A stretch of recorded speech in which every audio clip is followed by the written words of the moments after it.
Varkaus sijaitsee Savonlinnan ja Kuopion puolessa välissä ja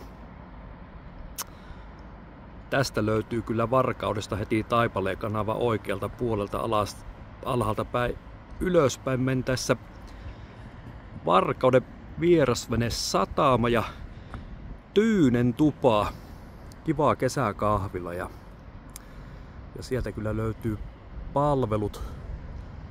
Siellä on suihkut ja vessat ja pyykinpesumahdollisuudet.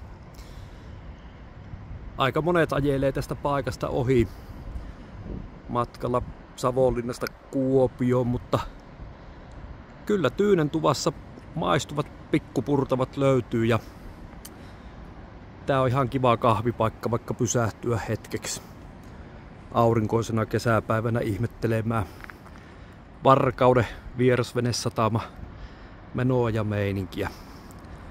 Nätti paikka ja todella siistit ja hyvin hoidetut tilat ja kyllä tässä kannattaa ehdottomasti pysähtyä ja viettää kahvitauko, jos ei muuta sitten keksi. Pysähtykääpä Tyynen tuvassa Varkaudessa Taipaleen kanavan yläpuolella vierasvenesatamassa.